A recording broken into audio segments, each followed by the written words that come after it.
ഇന്നത്തെ Argentina Switzerland quarter ഫൈനലിൽ ഏറ്റവും വൈത്തിരിവായത് എംബോളൻ്റെ റെക്കോർഡാണ്. ഇത്രയും അഭിനയത്തിൻ്റെ ലെവലിൽ ആ ടീമിനെ ഒന്നായിട്ട് പ്രതിരോധത്തിലാക്കിയത് എംബോളൻ്റെ ഒറ്റ അഭിനയമാണ്.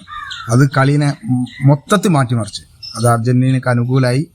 അർജന്റീന നിലയിൽ അൽവാരസ് കിഡു കളിയാണ് കളിച്ചത്. ഡിഫൻസിലും മിഡിലും ആ ഗോളൊക്കെ അൽവാരസിൻ്റെ ഏറ്റവും പ്രത്യേകത മാരിവില്ല് ഗോളാണ്. ഒരു രക്ഷയില്ലാത്ത ഗോളാണ്. പിന്നെ മൂന്നാമത്തെ ഗോളിനും അവൻ്റെ ഡിഫൻസാണ്, അൽവാരസിൻ്റെ ഡിഫൻസിലാണ് ആ ബോള് എടുക്കുന്നത്. അപ്പോൾ 10 ആൾ ചുരുങ്ങിയ സ്വിറ്റ്സർലാൻഡിനെ അതിശക്തമായി തിരിച്ചു വന്നു അർജന്റീന എന്നുള്ളതാണ് ഏറ്റവും പറയുന്നത്.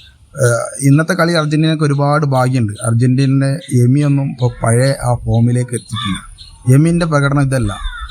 എമിൻ്റെ കോൺട്രിബ്യൂഷനിൽ ഒരു കളി ജയിക്കേണ്ട അർജന്റീന ഇന്ന് പഴയ എമിൻ്റെ നേലായി മാറിക്കൊണ്ടിരിക്കുകയാണ്. പിന്നെ ഡീമറി എന്ന ഫാക്ടർ അർജന്റീനക്ക് നല്ലോണം ബാധിക്കുന്നുണ്ട്.